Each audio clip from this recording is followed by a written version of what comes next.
Now, Kyle, tell us a little bit about this film. What's the plot? I can't tell you the plot, Baden, because there is none.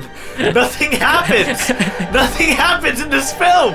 It's literally just like an hour and 20 minutes of meandering. I can't even describe it. It's just two people. They're talking, and then that's it. But here's the thing. They're not talking about anything. They're just talking about, like, what did you have for lunch? Or, oh, yeah, your brother's coming over. Oh, wait, he can't come over because he just had a baby. What?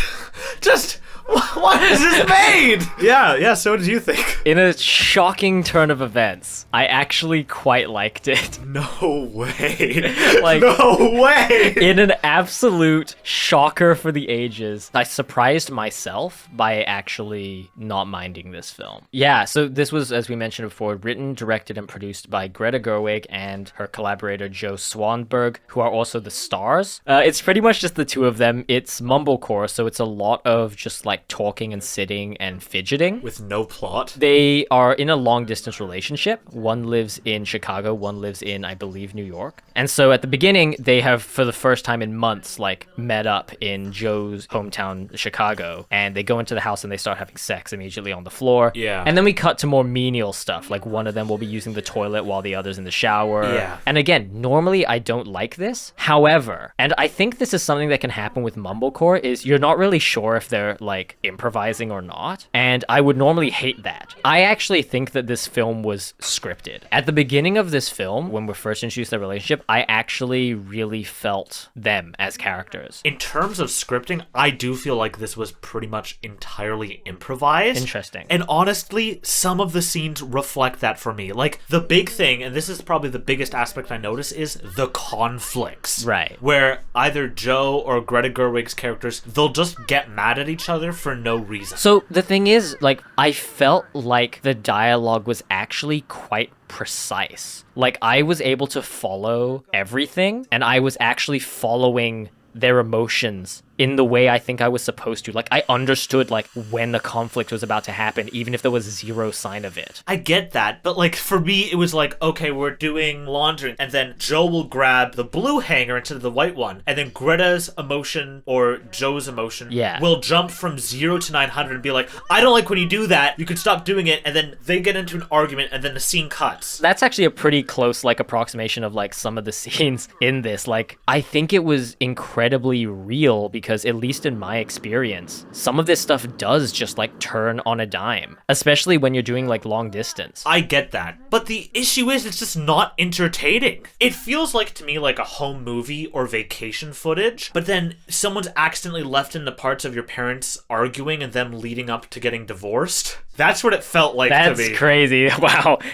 That's quite the metaphor. It's supposed to make you feel a part of conversations that you're not supposed to hear. I get it. That's supposed to be very slice of life. But it's just felt so artificial to me. That's so interesting, because it felt the opposite to me. I didn't feel this was artificial at all. Like, this is one of my favorite lines in the thing. So they are out and she starts like crying, because I think it's like one of the last days before she has to go back or whatever. Right. And you expect that he's going to be a certain way, and then all of a sudden he's like, he seems kind of pissed off, and he's like, I'm sick of you fucking crying every time it's not perfect. And she's like, I don't cry every time it's not perfect. Every time it's not perfect, I fix it. And she goes on this rant about how like she's always the one who's like buying a ticket to go see them and stuff like that. I remember that moment specifically because I actually thought Greta acted that moment out pretty well. Greta was phenomenal. But I thought Joe Swanberg did a fucking shitty job there. He is outclassed by Greta in this film. Because in that exact moment where you're like, I'm so sick and tired of you crying, he was just deadpan. He was monotone. I felt absolutely nothing. It felt like someone was holding up a billboard with the lines. Mm-hmm. Like, at the same time, I took that as an intentional choice because I saw it through like a lot of the other scenes. And that's part of what informed my understanding of Greta's character's frustration, was I feel like that was actually his character. He's a character who like doesn't emote that much. And like there are other times where the dialogue, I think, indicates that it is an intentional choice. Like, for example, so there's a moment where Greta's character is talking to Joe's character, and she talks about how she's like really afraid that like his friends don't like her. Yeah. Like, I think it's before they're going to see her brother, right? Yeah. And he's like nodding along, and he's like, it's okay, like you're great or whatever. Then later, one of the things he says is, she would have to be somebody who I could leave in a room full of my friends and like go off somewhere and not be afraid that she couldn't handle herself.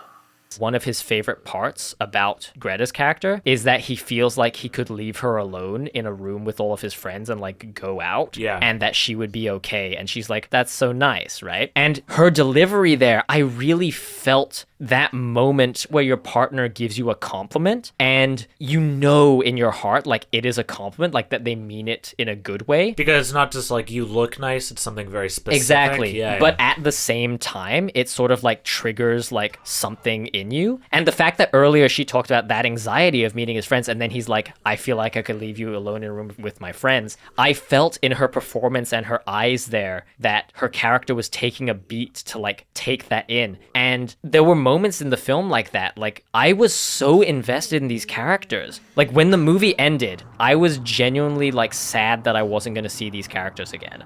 Don't get me wrong, I was invested in a certain point, but then I was like, we're really not getting anywhere, and then I started to be more critical, and then I was like, here's the issue with this, here's the issue with that. And this leads into the thing, there is no music in this film. That's true. That is a hard thing to deal with. And I think that's part of the reason where I was like really not feeling the energy of the characters. You start to hear your own like jaw like cracking and stuff because there's no sound design. Yeah, you'll just hear the white noise that...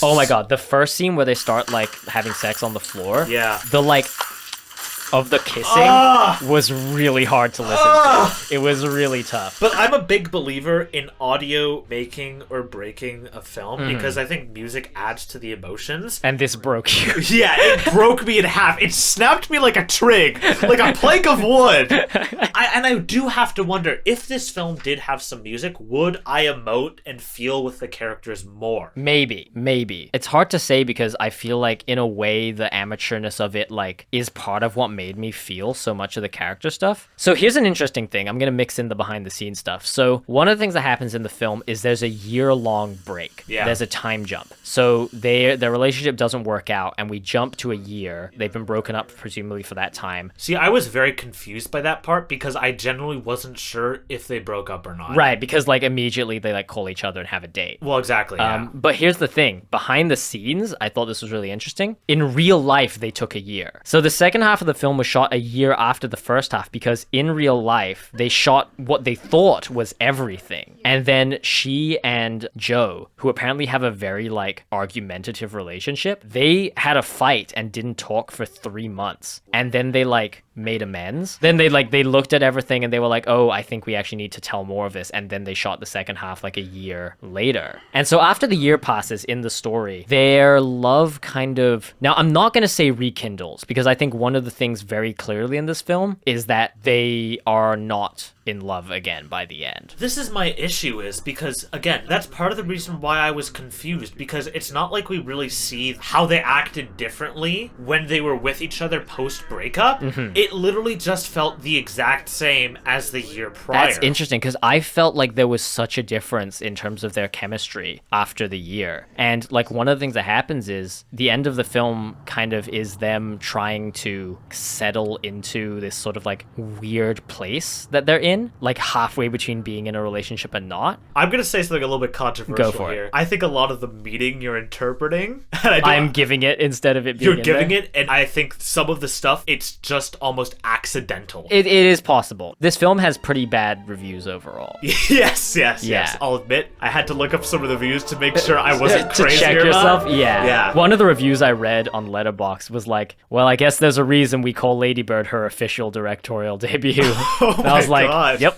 But honestly, I mean, props to you for enjoying it, because I did not get the same level of enjoyment at all. Yeah, it's weird. Like, would I watch it again? Fuck no. But I didn't have a terrible time with it. I mean, that's good, man. I'm happy to hear. To throw in a few more behind the scenes things, these numbers are low enough that I feel like they're probably not accurate, but I'll say Yeah. them anyways, because I think this is the lowest budget debut film we've looked at so far. Can I guess? Yes, go for a guess. I'm gonna guess it had under $1,000. It was a budget of about $15,000. Really? Which I imagine was mostly for cast, equipment, and maybe locations. Like, there's not much set dressing. There's no CGI. Obviously, that would be terrible. like, That would be awful. But yeah, so off a budget of $15,000, which its box office was $5,430. It was a limited release. Yeah, it was really small. Like, who knows what it actually made? Exactly. I imagine they probably pocketed enough to make it so that this wasn't like a huge loss, but it's hard to say. So thank you everybody for watching this episode of the First Film Podcast. That's right. We've been having really great growth, really great feedback recently, so thank you all for that. Yeah, thank you all so much for listening. Well, we will be back next episode with Christopher Nolan's first film, Following, from 1998. I'm really excited to talk about it. I agree. We'll see you in the next one. See you guys.